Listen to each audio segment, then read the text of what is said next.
रविंद्राज IAS के platform में आपका स्वागत है।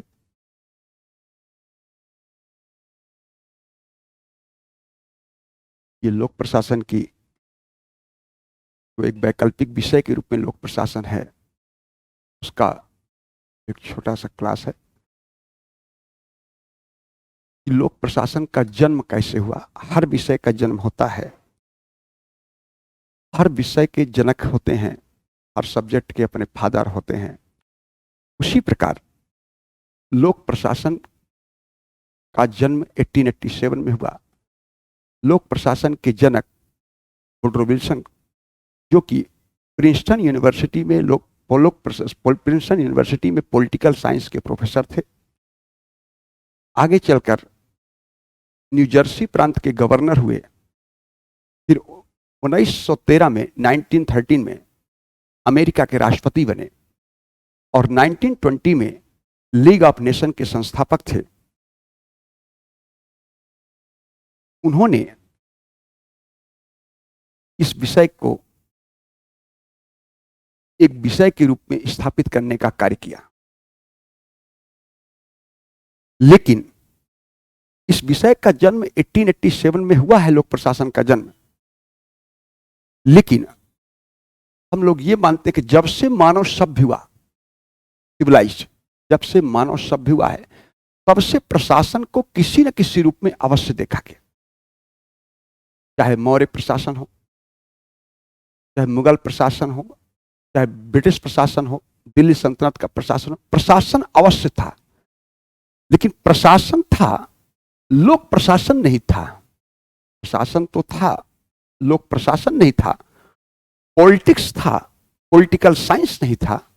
और आज हमारे यहां पॉलिटिकल साइंस भी एक वैकल्पिक विषय के रूप में है और लोक प्रशासन भी एक वैकल्पिक विषय के रूप में पढ़ाया जाता है।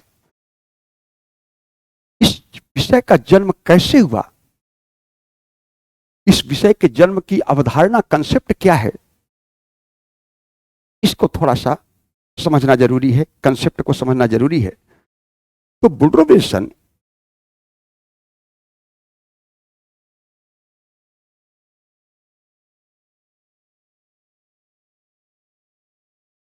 वुडरो विल्सन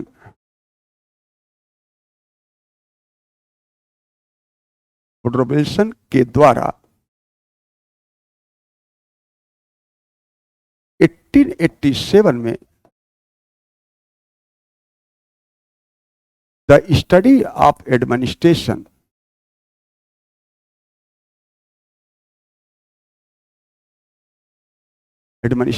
नामक लेख में पॉलिटिक्स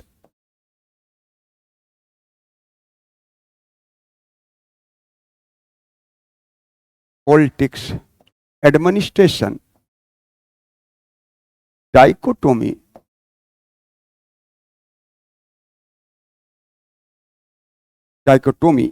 की अवधारणा प्रस्तुत किया, जिसमें कहा गया कि पॉलिटिक्स का संबंध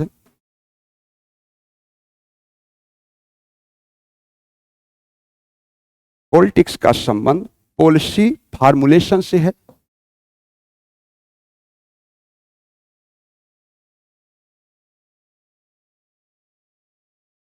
तथा एडमिनिस्ट्रेशन का संबंध policy implementation.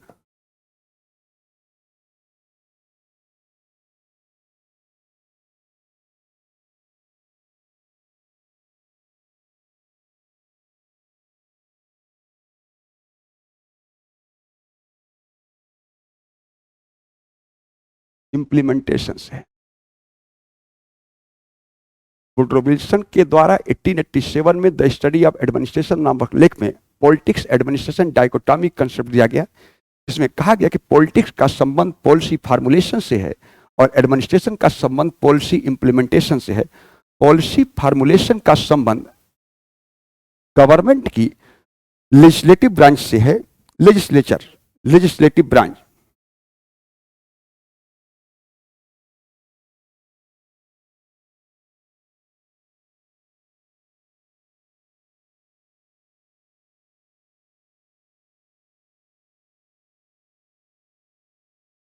Legislature,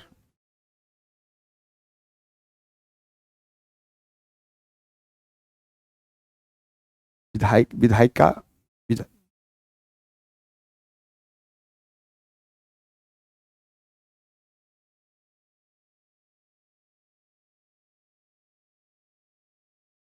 policy formulation का संबंध सरकार की, अब यहां से तुम ठीक करना, ठीक है ना। जब से मानवीय सभ्यता का विकास हुआ तब से प्रशासन को किसी न किसी रूप में अवश्य देखा गया, लेकिन प्रशासन राजनीति का एक अभिन्न अंग था। 1887 में प्रिंसटन यूनिवर्सिटी में पॉलिटिकल साइंस के प्रोफेसर वुडरो विल्सन के द्वारा द स्टडी ऑफ एडमिनिस्ट्रेशन नामक लेख में पॉलिटिक्स एडमिनिस्ट्रेशन डाइकोटॉमी के अवधारणा कंसेप्ट दिया गया, जिसमें कहा गया कि पॉलिटिक्स का संबंध पॉलिसी फार्मुलेशन से है और एडमिनिस्ट्रेशन का संबंध पॉलिसी इंप्लीमेंटेशन से है। पॉलिसी फार्मुलेशन का संबंध लेजिस्लेचर ब्रांच से है, विधायिकी शाखा से है, और पॉलिसी इंप्लीमेंटेशन का संबंध एग्जीक्यूटिव ब्रांच से है। तो जो कार्य लेजिस्लेचर ब्रांच के द्वारा किया, विधायिका के द्वारा किया जाता है, उसे लेजिस्लेटिव प्रोसेस कहेंगे, और जो कार्य एग्जीक्यूटिव के द्वारा किया जाता है उसे एग्जीक्यूटिव प्रोसेस कहेंगे। तो वुडरो विल्सन का तर्क है, यदि कार्य की प्रकृति में अंतर होने के कारण सरकार के तीनों अंग अलग अलग हो सकते हैं, तो फिर कार्य की प्रकृति में अंतर होने के कारण राजनीति और प्रशासन को भी अलग किया जा सकता है। इसलिए उन्होंने कहा कि पॉलिटिक्स का अध्ययन पॉलिटिकल साइंस के अंतर्गत किया जाए, जबकि प्रशासन का अध्ययन पब्लिक एडमिनिस्ट्रेशन के अंतर्गत किया जाए। तभी से लोक प्रशासन को एक वैकल्पिक विषय के रूप में मान्यता प्राप्त हुआ। इस प्रकार लोक प्रशासन का जन्म 1887 में हुआ। लोक प्रशासन के जन्म का आधार पॉलिटिक्स एडमिनिस्ट्रेशन डाइकोटोमी है। लोक प्रशासन का जनक वुडरो विल्सन कहलाएंगे, father of public administration Woodrow Wilson है। अब केवल हमारे पास दो ही काम होते हैं, एक पॉलिसी फार्मुलेशन का काम, एक पॉलिसी इंप्लीमेंटेशन का काम, दूसरा तीसरा कोई कार्य नहीं है। इसलिए अब इसका अगर हम लोग प्रैक्टिकल रूप देखें तो आपको दिखाई देगा कि हमारे यहां आर्टिकल 1 में लिखा है, आर्टिकल 1 में शब्द लिखा है कि India oblique Bharat union of state. India oblique Bharat union of state शब्द का इस्तेमाल किया गया है आर्टिकल 1 में।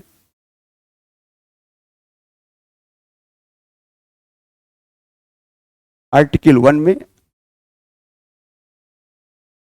India oblique Bharat union of state शब्द का इस्तेमाल किया गया है। इसका मतलब कि संघ है राज्यों का। भारतीय संविधान में संघ और राज्य के अलावा कोई काम नहीं, कोई शब्द का इस्तेमाल नहीं किया गया है। तो संघ का संबंध नीतियों के निर्धारण से, तो राज्य का संबंध नीतियों के क्रियान्वयन से। इसका मतलब संघ के द्वारा जिस नीतियों का निर्धारण किया जाता है उसका सफल क्रियान्वयन करने का काम हमारे यहां राज्य को दिया गया। इसलिए आर्टिकल 1 में संघ है, राज्यों को कहा गया। इसी प्रकार किसी भी राज्य में देखें, किसी भी राज्य में देखेंगे तो एक हमारे यहां राज्य है और उसके अंतर्गत डिस्ट्रिक्ट काम करता है। इसका मतलब अगर राज्य नीतियों का निर्धारण करता, पॉलिसी का फॉर्मुलेशन करता है, तो जिले का काम नीतियों का क्रियान्वयन करना है। जिले का कार्य नीतियों का क्रियान्वयन है। इसका मतलब हमारे यहां हर जगह दो ही चीज दिखाई देता है, India oblique Bharat union of state. संघ का काम नीतियों का निर्धारण, तो राज्य का कार्य नीतियों का क्रियान्वयन। इसी प्रकार किसी भी राज्य के अंतर्गत देखेंगे तो राज्य का मुख्यालय होगा और उसके अंतर्गत कुछ डिस्ट्रिक्ट होंगे। तो जो राज्य के मुख्यालय में पॉलिसी बनती है उसका सफल क्रियान्वयन राज्य के जिले में होता है। इसका मतलब निर्धारण और क्रियान्वयन के अलावा हमारे यहां कोई तीसरा काम नहीं है। यह कंसेप्ट वुडरो विल्सन ने दिया था कि नीति निर्धारण का संबंध राजनीति से है और नीतियों के क्रियान्वयन का संबंध प्रशासन से है। तो प्रशासन का कार्य क्या है?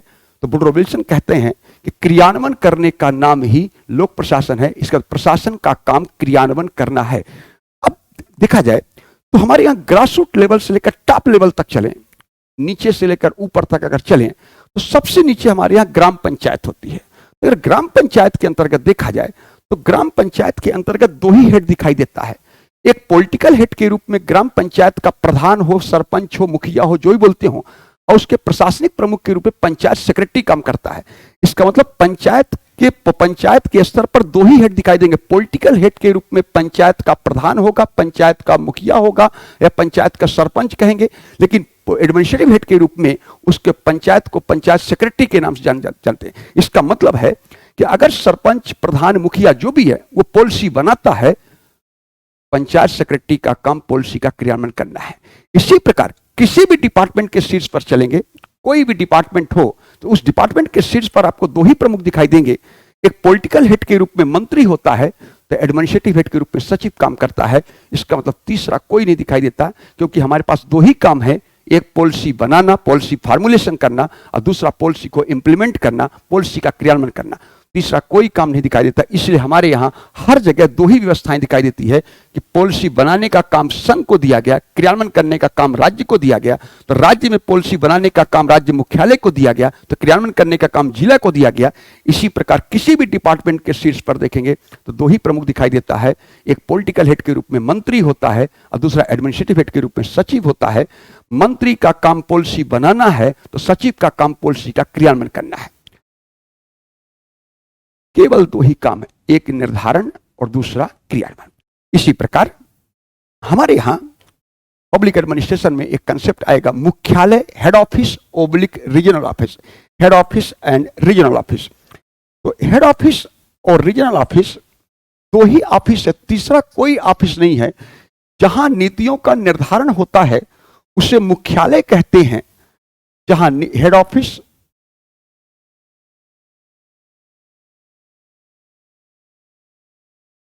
ऑफिस इसको हिंदी में मुख्यालय कहा जाता है, और दूसरा रीजनल ऑफिस को हिंदी में क्षेत्रीय संस्थान बोलते हैं। रीजनल ऑफिस, क्षेत्रीय संस्थान। हेड ऑफिस का कार्य नीतियों का निर्धारण है, नीतियों का निर्धारण। तो रीजनल ऑफिस, क्षेत्रीय संस्थान का कार्य नीतियों का क्रियान्वयन, नीतियों का क्रियान्वयन। मुख्यालय का कार्य नीतियों का निर्धारण है, तो रीजनल ऑफिस का काम नीतियों का क्रियान्वयन है। जहां नीतियों का निर्धारण किया जाता है उसे वुडरो विल्सन के अनुसार राजनीति कहते हैं, पॉलिटिक्स, यही पॉलिटिक्स कहा जाता है। और जहां नीतियों का क्रियान्वयन किया जाता है उसे एडमिनिस्ट्रेशन कहा जाता है। इसलिए दो ही हमारे यहां संस्था दिखाई देती है, एक मुख्यालय, दूसरा क्षेत्रीय संस्था। जैसे भारत की राजधानी नई दिल्ली है, तो नई दिल्ली के अधीन हमारे यहां वर्तमान में 28 राज्य हैं और 8 यूनियन टेरिटरीज है। तो 28 राज्य है, स्टेट है, और 8 यूनियन टेरिटरीज। जो नई दिल्ली में जिस नीति का निर्धारण किया जाता है उसके सफल क्रियान्वयन करने का काम हमारे यहाँ 28 राज्य और 8 यूनियन टेरिटरीज को दिया गया है। इसी प्रकार एग्जाम्पल, इसी प्रकार उत्तर प्रदेश की राजधानी लखनऊ है, तो लखनऊ में राज्य सूची के विषय पर जिन नीतियों का निर्धारण किया जाएगा उसका सफल क्रियान्वयन 75 जिलों के द्वारा किया जाता है। तो निर्धारण लखनऊ में होता है तो लखनऊ राजनीति है, और जिलों में क्रियान्वयन होता है तो जिला प्रशासन है। इसी प्रकार नई दिल्ली में निर्धारण होता है तो नई दिल्ली राजनीति है, तो राज्यों में क्रियान्वयन होता है तो राज्य उसके लिए प्रशासन है। यह कंसेप्ट वुडरो विल्सन ने दिया था और आज ये आप लोगों को स्पष्ट दिखाई देता है। इसी प्रकार एक और उदाहरण देता हूं। हमारे यहां सचिवालय, सेक्रेटरिएट सिस्टम है, सचिवालय व्यवस्था। सचिवालय का मतलब होता है सचिवों के कार्यालय को सचिवालय कहा जाता है। ये बहुत सरल शब्दों में हम लोग समझ, सचिवों के कार्यालय को सचिवालय कहा जाता है। लेकिन सचिवालय व्यवस्था भी राजनीति, प्रशासन, द्विभाजन, पॉलिटिक्स, एडमिनिस्ट्रेशन डाइकोटोमी पर आधारित है कि जिस सचिवालय के द्वारा नीतियों का निर्धारण किया जाता है वह क्षेत्रीय संस्थान के द्वारा नीतियों का क्रियान्वयन किया जाता है। तो अगर सचिवालय मुख्यालय है तो राज्य रीजनल ऑफिस के रूप में, क्षेत्रीय संस्थान के रूप में काम करेगा। तो भारत सरकार के द्वारा जिन नीतियों का निर्धारण किया जाता है उसका सफल क्रियान्वयन राज्य और केंद्र शासित प्रदेश के द्वारा किया जाता है। तो अगर भारत सरकार राजनीति है तो 28 राज्य और 8 केंद्र शासित प्रदेश, यूनियन टेरिटरीज, उसके लिए क्षेत्रीय संस्थान यानी प्रशासन के रूप में काम करता है। ये concept father of public administration Woodrow Wilson ने दिया था। अब प्रश्न उठता है कि लोक प्रशासन का मीनिंग क्या है, लोक प्रशासन का अर्थ क्या है। लोक प्रशासन का अर्थ देखा जाए तो लोक प्रशासन का अर्थ दो ही होगा, या तो लोक प्रशासन का मीनिंग संकुचित होगा, नैरो व्यू, या लोक प्रशासन का मीनिंग ब्रॉड व्यू में होगा, व्यापक दृष्टिकोण में होगा। लोक प्रशासन के दो ही अर्थ हैं, या तो लोक प्रशासन को संकुचित रूप में देखा जाता है या तो लोक प्रशासन को व्यापक रूप में देखा जाता है। अगर लोक प्रशासन का अर्थ या मीनिंग की बात करें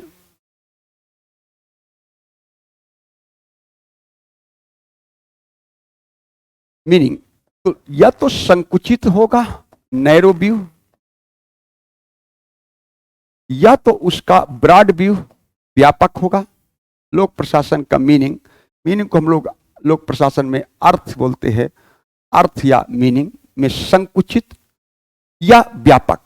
जब संकुचित की बात करते हैं तो संकुचित में केवल कार्यकारिणी शाखा, एग्जीक्यूटिव बॉडी, कार्यकारिणी शाखा एग्जीक्यूटिव बॉडी या एग्जीक्यूटिव का काम क्रियान्वयन तक सीमित होगा। अगर लोक प्रशासन का कार्य केवल क्रियान्वयन हो, इंप्लीमेंटेशन हो, या लोक प्रशासन का संबंध केवल एग्जीक्यूटिव बॉडी से हो, तो हम लोग कहेंगे कि लोक प्रशासन का मीनिंग नैरो व्यू में है। और यदि लोक प्रशासन का मीनिंग में राज्य आता है, राज्य, जब हम लोग राज्य की बात करते हैं, स्टेट की बात करते हैं, तो यह चीजें लास्की के अनुसार राज्य के 4 तत्व होते हैं।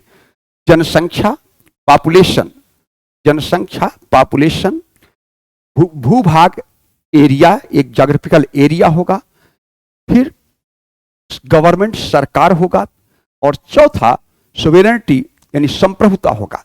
राज्य के 4 तत्व होंगे, उस राज्य में सरकार ऑलरेडी इंक्लूडेड, या तो राज्य होगा या सरकार होगा, या फिर सरकार के 3 अंग, सरकार के तीनों अंग, विधायिका, तीनों अंग में यानी लेजिस्लेटिव, एग्जीक्यूटिव और जुडिशरी तीनों होगा, तो हम लोग कहेंगे कि लोक प्रशासन का मीनिंग व्यापक है। तो लोक प्रशासन के 2 अर्थ हैं, या तो संकुचित होगा, संकुचित का संबंध या तो कार्यकारिणी का संबंध 2 ही, या तो कार्यकारिणी शाखा तक सीमित होगा। कार्यकारिणी मतलब एग्जीक्यूटिव बॉडी का काम केवल क्रियान्वयन है, इंप्लीमेंटेशन है। तो अगर लोक प्रशासन का संबंध केवल इंप्लीमेंटेशन है या लोक प्रशासन का संबंध केवल एग्जीक्यूटिव बॉडी से है, तो समझ लेना है कि लोक प्रशासन का मीनिंग नैरो व्यू है। और यदि लोक प्रशासन के अर्थ में, मीनिंग में स्टेट आता है या गवर्नमेंट आता है, या गवर्नमेंट के तीनों अंग आते हैं, लेजिस्लेटिव, एग्जीक्यूटिव और जुडिशरी, तो समझ लेना है कि लोक प्रशासन का मीनिंग ब्रॉड व्यू में है। तो लोक प्रशासन का 2 ही मीनिंग होगा, या तो संकुचित होगा या तो व्यापक होगा। तीसरा लोक प्रशासन का कोई मीनिंग नहीं होगा। लोक प्रशासन का तीसरा कोई मीनिंग नहीं हो सकता है। तो लोक प्रशासन के 2 ही अर्थ होते हैं, संकुचित या व्यापक। वुडरो विल्सन, अब वुडरो विल्सन की बात करें तो वुडरो विल्सन क्या कहते हैं कि क्रियान्वयन करने का नाम ही लोक प्रशासन है। तो अगर क्रियान्वयन करने का नाम ही लोक प्रशासन है, तो क्रियान्वयन का संबंध तो सरकार की कार्यकारिणी शाखा से है। तो अगर सरकार की कार्यकारिणी शाखा से है, तो समझ लेना है कि वुडरो विल्सन के अनुसार लोक प्रशासन का मीनिंग नैरो है, लोक प्रशासन का मीनिंग संकुचित है। संकुचित रूप में वुडरो विल्सन की परिभाषा को देखेंगे तो वुडरो विल्सन लोक प्रशासन के संकुचित दृष्टिकोण का समर्थन करते हैं। लेकिन कुछ ऐसे भी विचारक हैं, बिलोबी लोक प्रशासन को सरकार की 4थी शाखा बोला है। कुछ लोग लोक प्रशासन को सरकार के तीनों अंगों से जोड़ते हैं,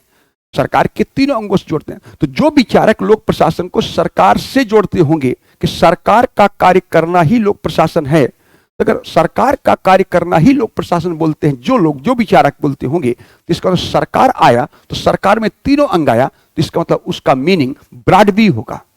वो नैरो व्यू नहीं बल्कि ब्रॉड व्यू होगा। जैसे सरकार का कार्य करना ही लोक प्रशासन है, चाहे स्वास्थ्य प्रयोगशाला में एक्सरे मशीन का संचालन हो या टकसाल में सिक्के ढालना हो, तो सरकार का कार्य करना ही लोक प्रशासन है, फिपनर कहता है। तो अगर सरकार का कार्य करना ही लोक प्रशासन है, तो इसका मतलब लोक प्रशासन का संबंध सरकार के तीनों अंगों से है। तो लोक प्रशासन का मीनिंग ब्रॉड होगा, उसे ब्रॉड व्यू के रूप में देखेंगे। बिल्कुल समझ में आ रहा होगा। तो ये सारी बातें हम लोग इसमें देखते हैं। तो लोक प्रशासन का काम कुल मिलाकर है कि क्रियान्वयन करने का नाम ही लोक प्रशासन है, और क्रियान्वयन का संबंध सरकार की कार्यकारिणी शाखा से है। इंप्लीमेंटेशन का काम हमारे यहां सरकार की कार्यकारिणी शाखा को दिया गया। तो जो कार्य सरकार की कार्यकारिणी शाखा करेगी, तो उस कार्यकारिणी शाखा सरकार के 3 में से एक ब्रांच है, एक ही शाखा है। तो 3 में से अगर एक की बात करेंगे तो बोलेंगे संकुचित है, और अगर 3 में से 3 की बात करेंगे, तीनों अंगों की बात करेंगे, विधायिका का भी, लेजिस्लेचर का भी, एग्जीक्यूटिव का भी, जुडिशरी का भी, तो उसे बोलेंगे लोक प्रशासन का संबंध सरकार का तीनों अंगों से है। तो लोक प्रशासन का मीनिंग ब्रॉड व्यू होगा, व्यापक दृष्टिकोण होगा।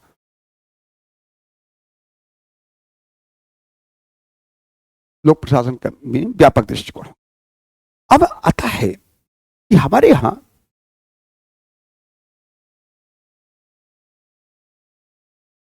इसको इस रूप में देखिए, हमारे पब्लिक एडमिनिस्ट्रेशन में, पब्लिक एडमिनिस्ट्रेशन बहुत एक सफल सरल विषय है, बहुत ही सरल है। पब्लिक एडमिनिस्ट्रेशन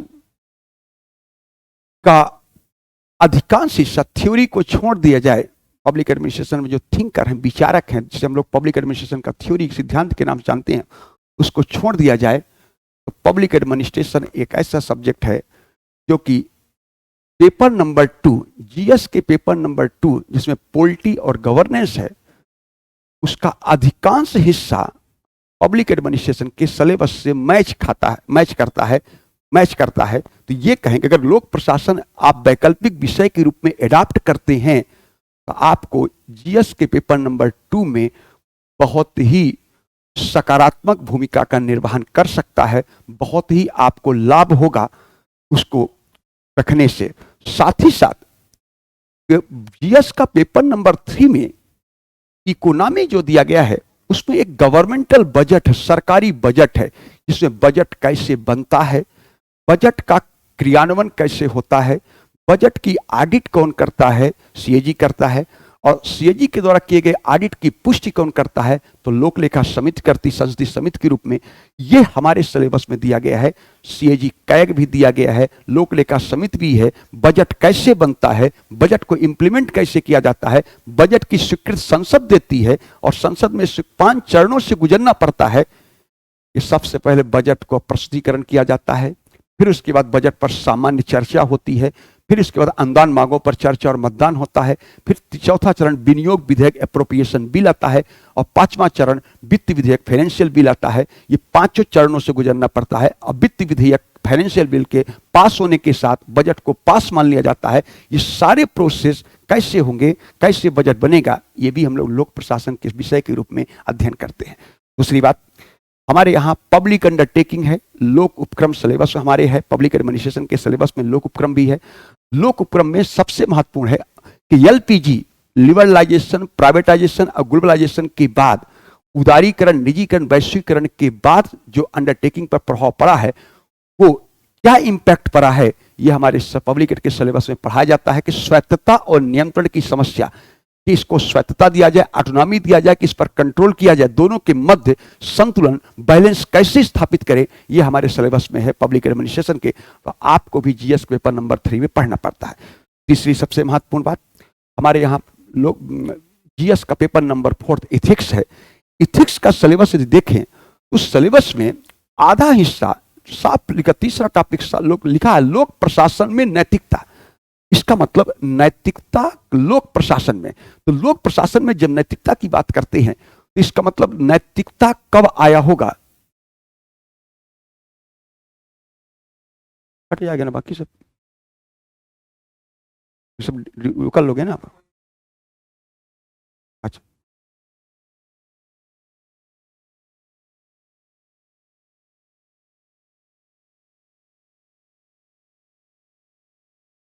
उस पेपर नंबर 4 में, इथिक्स पेपर नंबर 4 में जो इथिक्स है, उसमें लोक प्रशासन में नैतिकता, जिसमें उस सिलेबस में अगर आप लोग देखेंगे तो सूचना का अधिकार है, राइट टू इंफॉर्मेशन है, सिटीजन चार्टर है, कॉर्पोरेट गवर्नेंस को पढ़ना है, सिविल सोसाइटी को पढ़ना है, करप्शन भ्रष्टाचार को पढ़ना है, फिर कोड ऑफ कंडक्ट आचार संहिता को पढ़ते हैं, प्रशासन में शिष्टाचार, प्रशासन में शिष्टाचार, इसका मतलब ये प्रशासन में कैसे शिष्टाचार को लाया जाए, ये सारी चीजें जो आप लोग पढ़ते पेपर नंबर 4 में, इसका भी अध्ययन हम लोग पब्लिक एडमिनिस्ट्रेशन के सिलेबस में कराते हैं। तो यदि एक वैकल्पिक विषय के रूप में आप पब्लिक एडमिनिस्ट्रेशन को अडॉप्ट करते हैं तो आपको पब्लिक एडमिनिस्ट्रेशन की 500 अंक होता है, उस 500 अंक के साथ साथ आपको जीएस में एडिशनल अतिरिक्त लाभ मिलेगा। ये इस विषय की खास विशेषता है। 4 यूनिट प्रस्तावना, प्रशासनिक सिद्धांत, संगठन के नियम और प्रशासनिक व्यवहार, introduction, theory of public administration, principle of organisation और एडमिनिस्ट्रेटिव बिहेवियर, ये 4 यूनिट को छोड़ दें तो बाकी पब्लिक एडमिनिस्ट्रेशन के जितना सिलेबस है आपका फर्स्ट पेपर और सेकंड पेपर दोनों मिला करके, वो आपके जीएस में महती भूमिका निभाता है। इसलिए आपको लोक प्रशासन रखने से एक विषय के साथ साथ जीएस में अतिरिक्त लाभ, एडिशनल लाभ होगा, इसलिए आपके लिए रखना उपयोगी होगा।